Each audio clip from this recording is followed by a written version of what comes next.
Good morning, everybody, and welcome to the ClearPAS introduction.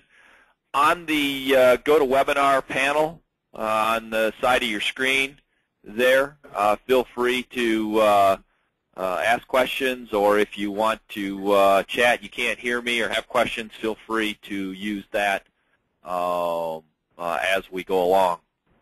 But what I want to accomplish today is give you an overview of ClearPAS.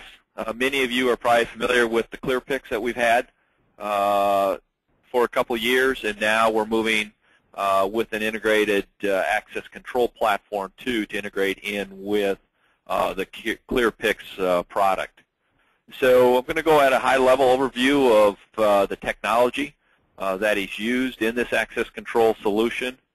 And then we will actually get in and look at the product, look at some of the screens, and see this ClearPAS solution that we're offering. In the market today, probably 95% of the players out there today in the access control industry have a Windows client-server architecture. And where you see technology going today is to what's considered a hardened appliance, and the access to that hardened appliance is through your browser. And this is the technology that enables ClearPAS to be a state-of-the-art today's technology and not yesterday's technology. Another thing that you'll find with this solution, where most of the players in this industry today are very proprietary, the ClearPAS solution is a very open architecture, and when it comes to the field hardware, the door controllers, the alarm inputs, the outputs, we support the Mercury hardware, which Mercury is the largest, most feature-rich, most reliable, open architecture field hardware that's out there today, and that is the hardware line that we support. So I talked about a hardened appliance. With a hardened appliance, what I mean by that is consider the appliance as the replacement of the server. There isn't a server. There aren't thick clients. There's not software you have to load on all the client workstations. And a hardened appliance is an appliance that's preloaded with the operating system, which in our case is Linux, the database, which we use OpenLDAP, and the ClearPAS application.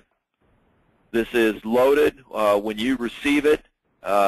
Even though I tell you it has Linux embedded on it, you as a customer, or if there's integrators, you do not need technicians that know anything about Linux. You'll never touch the Linux. You'll never be asked to touch the Linux. To be able to do software upgrades, to be able to do backups, all that is done through the ClearPAS user interface.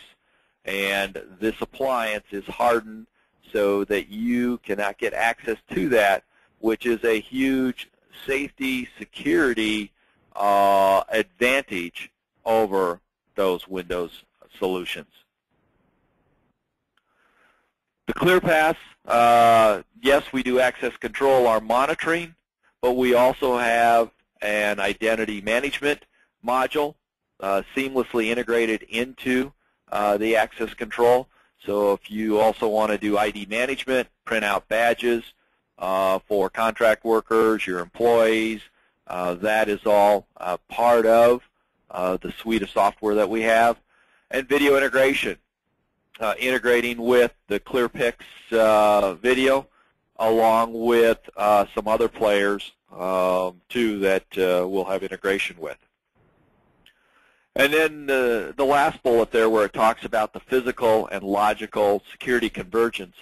One of the things that you really see happening in access control, more than you maybe have run into on the video side, is there's a lot of information within a corporate infrastructure that is shared between an access control system and the other IT infrastructure that's there.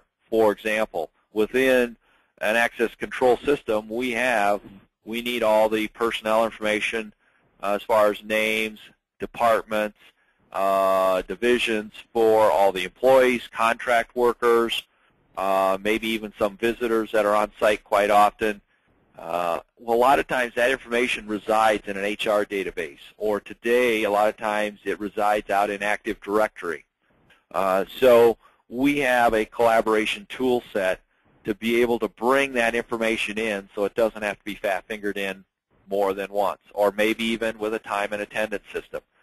So what we're seeing today is, the IT infrastructure and our physical security are becoming closer knitted together, and we need that capability to push and pull that data between IT systems and your physical access control system. And we have a tool set that makes that very elegantly to accomplish. So today, most of us, we hear about Windows, and some of you maybe aren't familiar with Linux. So just to talk a little bit, why did we decide to use Linux over Windows? Well, probably a couple of the big reasons. You don't have the virus issues that you have with Windows. You don't have the maintenance costs and upgrade costs that you do with Windows. There was a study that was done about 18 months ago, and they asked the Fortune 500 companies, of your mission-critical applications, what operating system are they running under? Are they running under Windows? Are they running under, Mac operating system? Are they running under Linux? 93% came back and said our mission-critical applications are running under Linux. Now, most of us are going, well, yeah, but everybody's got Windows. You're correct. Windows has won the desktop war. So when you look at what's probably on the majority, probably 90% of the desktops, it is Windows. But when you look at what is running the infrastructure back in the data center, it is Linux. And the reason it's Linux is because of its reliability, its durability, and the cost of managing Linux systems over Windows systems. So that is the reason. And us being in security, we want to make sure we have a very secure, very robust, high reliable solution, and that's why we picked Linux over Windows. The other huge savings with our solution is to access that hardened appliance. The hardened appliance will be tied to the network, so it will have a network cable going to your backbone or a private network, and then the client workstations will also be tied to that network. I can use any type of client workstation as long as it has a browser on it, and that browser could be Internet Explorer, it could be Firefox, it can be Safari, it can be Chrome. So in fact, I'm running and I'll be doing the demo with my Mac. I have a MacBook. And on my Mac, I actually have Safari, Chrome, and Firefox, and I can use any of those three browsers to access the ClearPAS solution. So there's no other software that needs to be loaded on these client workstations. All you need is a browser. So when you look at cost savings, most of the Windows client server solutions that are out there today, you have to purchase client workstations. You got to purchase client workstation licenses. And then that software license has to be loaded on each client workstation. When there's upgrades, you have to go to every client workstation and upgrade each one when the access control manufacturer has an upgrade to their solution. With our solution, the only thing that needs upgraded when we do upgrades is just the appliance. There's nothing to be upgraded or downloaded to the workstations. The other huge advantage that this gives you is now all of a sudden, how many of you have iPads or an Android tablet or an iPhone or an Android phone? All of those, all of a sudden, can be, if they can get through your firewalls. I mean, you still have the security of getting through your firewalls because the appliance will be sitting, behind your firewall. But if you can get through, whether through a VPN or whatever your IT infrastructure uses for security to get behind their network, all of a sudden my iPad becomes a client workstation because there's a browser on it. My iPhone does. Now, true, the screen's pretty small, and I'm probably not going to want to do alarm monitoring on my iPhone, but if I happen to be in a restaurant or happen to be just get home and an incident happens that I need to look at, I could call that up on my iPhone, my iPad, my tablet, or my laptop or desktop. So being browser-based adds a lot of flexibility for managing your security organization with this solution. So we offer two unique products. We have the ClearPAS Core. The Core is our entry level. It comes in either 16-reader or 32-reader box. You can have up to 5 simultaneous operators. Actually, that's just a recommendation because we do not charge for client workstations. We don't track how many are on. So could 10 people log on to that appliance? They sure could. And more than likely it would be okay. If it, depending on what they're doing, what those 10 are doing would depend. It could slow it down a little bit. They're all doing database reports, all 10 of them. It could slow it down. But my experience with 16 and 32 reader systems, there's usually not more than 1 or 2 people logged in at a time.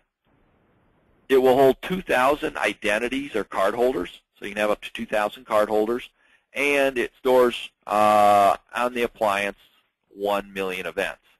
That appliance is a box that's about 5 inches by 7 inches by about 1.25 inches thick. There are some ears for it to mount in a 19-inch rack if you'd like to do that. There are no moving parts in the core. There's no fans. The storage is all solid state. So that is a sealed unit, and like I say, no moving parts. From there, we go to the Enterprise. The Enterprise starts at 32 readers. You can expand up to 2,048 readers on that Enterprise box. That is a 1U, fits right in a 19-inch rack. We recommend it can easily handle 50 simultaneous operators or users logged into the system. It stores 500,000 identities or card holders, and it actually stores 150 million events out on it. Now that does have fans. It does have a hard drive in it. It's not like the Core with no moving parts. But storing 150 million events, that's quite a few events. So whether you're trying to protect a single building, a small campus where you have 2, 4 doors, there's a solution. This solution fits real nice. It's very cost effectively for that model with the Core. Or if you get into a facility where you have multiple sites and a large, whether it be across the across the state, across the country, or even globally, we have a solution that's very expandable. And what's unique about this is whether you get the Core or the Enterprise, it's all the exact same software. So it's not that the Core has a limited feature set or has a different looking UI. If once you get trained on ClearPAS, no matter what size, whether you're a 2-reader system or a 2,000-reader system, it's going to look exactly the same, act exactly the same. The only limits is how many readers you can support. The security management software, and we're going to actually go and look at this. These screens here aren't as clear as what it will look like when we actually get into software, but we're just showing some different screenshots here. When you get into the integrated access control, what you're seeing here is on the left is a map. And we can have live icons on the map, camera icons, door icons. And then on the right, what you see is we've launched the video from the map to review an incident that happened on the video. ID management, as we said, we can store the images and badges. That's also great if we want to track a door. Maybe there's a couple doors that in the morning when employees are coming to work, we want to watch that door and see who's coming through and So every time you swipe your card, that person's picture will come up and say, oh, is that really Joe? Is that really Jane? Is that really Kathy?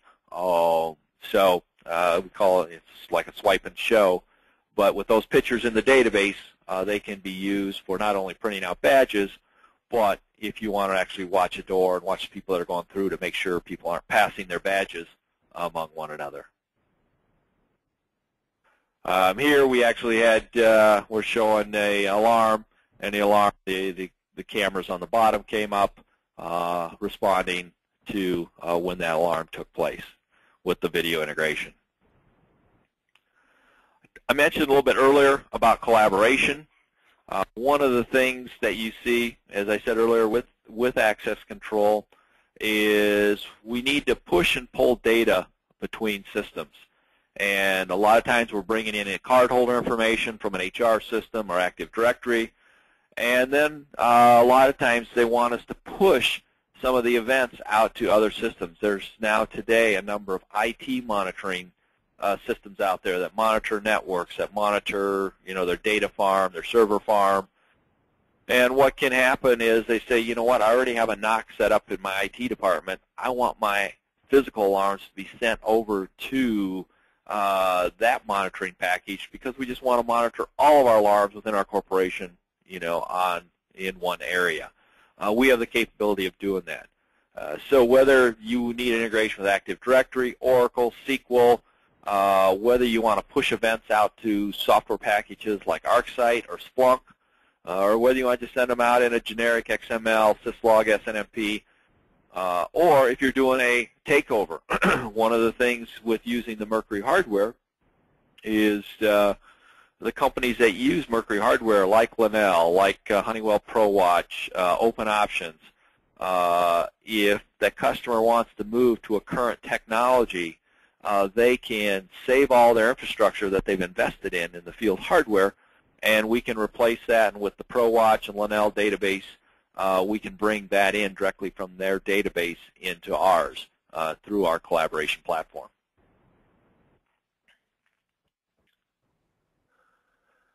So as we talked about, we are supporting the Mercury hardware. And some of you, this might be very obvious, but for those that aren't familiar with the field hardware, and this is pretty consistent among all access control companies as far as the architecture. But like I said, the Mercury hardware is a open architecture field hardware. There's a number of companies out there that use it, like the Linnells, like the ProWatch, Honeywells, like the Open Options, the RS2s. It's all the same. We're all using the same Mercury hardware. We're not using the proprietary hardware like, the S2s of the world, the AMAGs, the software houses. They all use a proprietary hardware, and they will not let anybody else tie to it. So once you go down that road, you're really stuck with those companies. With the Mercury field hardware, there are what I call intelligent controllers. This page here, the EP 1501, 1502, and 2500 are intelligent controllers. What I mean by that is these tie to the network along with our appliance ties to the network. And so the cardholder database and the information of what doors do they get to go through during what time zones, maybe the front door I want automatically unlocked 8 to 5, all that information is stored in the appliance and managed in the appliance, but that information is also stored in these intelligent controllers. So if we ever lost connection between one of these intelligent controllers and the appliance, the system would be fully operational in that if I went up and read my card at the door, it would go look in this intelligent controller and say, can Terry go through the door? Yep, he can. Okay, unlock that door and let him through. When that connection comes back up to the appliance, what you'll see is that information then will be uploaded that, hey, Terry went through the door at 9 o'clock or this morning, and so all that goes into the audit trail for running reports. But intelligent controllers store the database in them. So the EP 1501 is the newest controller, and this here is actually a PoE controller. So it's a single door or two reader controller. So if you have in and out readers, on a door. You can put the 2 readers in a single door. You can run your Cat 5, Cat 6 to above the door, and then I plug it into this board, and then I can power my reader, my 1501, the request to exit, and the strike, not a mag lock, but I can a strike, all off PoE power. This controller can also, which we're going to talk about in a minute, downstream devices, but this controller can manage a total of 17 readers. When we get to the EP1502, it also ties to the network, but it needs a 12 or 24 volt power supply, auxiliary power supply. It cannot be powered by PoE power. But this controller can control a total of 64 doors. So this one can, off one network port, could control 64 doors. The EP1501 off one network port could control up to 17 doors. The EP2500 we're really not going to talk about. It's an older controller. It's really not used much anymore. Plus, it's much more expensive, so there's just really isn't a need for that controller. Keep meaning to take it off these slides, but it's still there. So with the 1501, there's a PoE, single door. It's scalable up to 17 doors, as I talked about. And it supports multiple card formats and card technology. So any card reader out there that has a Wiegand output, which is 99% of them, it's supported by the 1501 and the 1502. Both of them are UL294. They have 128-bit data encryption on them. So just a little bit of background on these controllers. So then we have, attached to these intelligent controllers are, you'll hear them called substream boards, reader interfaces, all terminology you'll hear for them. These modules do not have the database on them. So when I have one of these used as a reader controller, it needs to go up and ask the intelligent controller whether the person that presented their card at that reader of that controller, whether they can get through that door or not. They cannot make any decisions on their own because they do not have the database. So the subcontrollers do not have the database. The intelligent controllers do. So if you're doing a multi-building type solution, or even, you could be doing, maybe you have 6 offices across the U.S. You only need one appliance. It's if you get good, reliable networks and wide area networks, you can buy with one appliance. But you do want to put a minimum of one intelligent controller in each building. You don't have to, but I highly advise that. So if we lose connection to the outside world from that building, we're still fully operational as far as allowing people to get through the doors that are supposed to get through the doors. So these controllers, we have an MR51E. This too is a PoE, single door controller. It too, only you can run your Cat 5, Cat 6 out to the door and plug it in above the door. You can power the strike and the reader and everything. So this is like the EP1501, except it does not have the cardholder database on it. The MR50 and 52, these are called RS45 downstream devices. So they tie to the EP1501 or the EP1502 through what's called an RS45 multi-drop. And same thing with the 16 in and 16 out. They're 16 input, 16 output board that do the same thing. So here's kind of a little configuration with an EP1501. You see the network switch on top. The appliance would be plugged in. The appliance isn't showing on this screen, but the appliance would plug into the network switch. The EP1501 connects to the network switch. And then the subcontrollers can connect one of 2 ways. The MR51s, which are a subcontroller, but they connect through the network switch. And then the MR52 also ties to the 1501, but it ties through the RS45 multi-drop. So, for example, if I, on this bottom MR51E, if I would read my card here at this door, it reads the card number. It sends that card number number up through the network switch into the EP1501, not over to the appliance. It sends it into the 1501 and says, hey, can Terry go through this door? It's 10:30 here on Friday. Is he allowed to go through this door? If he is, then or not, it would send the signal back saying let Terry in or don't let Terry in. And then the EP1501 would send that, hey, we granted access to Terry. The 1501 then would send that back to the appliance. The MR52, if I read on one of these two doors, the MR52 would say go up to the EP1501 through the RS45 port and say, can Terry go through this door? Yes or no with that. So I can mix and match these modules on an EP1501 for a total of 17 doors controlled. Once I get to door 18, I'll have to add another EP1501. Or if I go with the EP1502, it too ties to the network, as the appliance would tie to the network. And once again, I can either use MR51Es going tied to the network, directly to the network, or I can use MR52, 16 in, 16 outs, tied to the RS45 bus. Either way, the 1502 can support up to 32 devices downstream, or equivalent of 64 doors.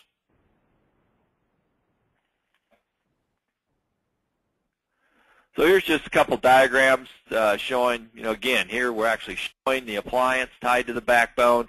Here's the 1501 tied to the backbone, and you can tie, here's the reader that's wired into the 1501. And then we have 5 MR51Es here, also tied to the backbone, and the readers are tied in. So this is one scenario using an EP1501 and MR51Es. Using this scenario, you see every door would need an IP address.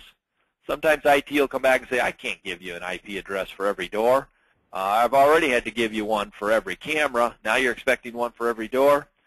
Well, we got a great solution for that. I can go in and use the EP1502. The 1502 ties to the network, but then I can handle 64 doors with one network connection using the MR52s with an RS45 multi-drops. You see I go in, out, in, out, in, out to connect up to those 32 downstream devices. So we run into both scenarios. Sometimes IT will say, no problem, I'll give you as many IP addresses as you want. I've had other situations where say, you're lucky you're getting 2, one for the appliance and one for the controller. Make it work. Well, no problem. And that's one of the great things about the Mercury hardware. Very flexible to whether it's a new building, whether you're retrofitting an older building, with all the different configurations that I've ever ran into. The Mercury hardware is very flexible to fit in very nicely to be very cost competitive.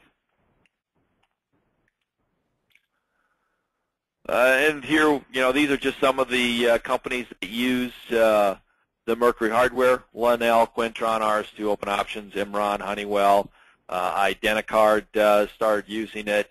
I think there's about 19 companies out there that actually use the Mercury hardware.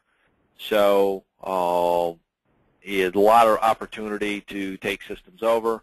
Some of these, I can tell you from experience, some of these companies are not treating their customers very well, and they're looking to switch to a newer technology and to a company that is more willing to be customer-centric, which we feel we do a great job at, and gives a great opportunity to save your infrastructure that you've already invested in, but yet get today's technology for the front end.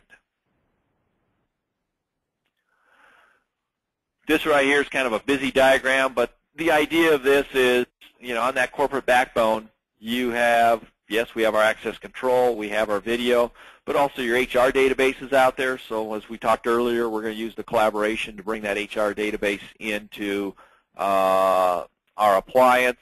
There's also different types of monitoring, IT monitoring. At the end of the day, that backbone is the superhighway there that we're all going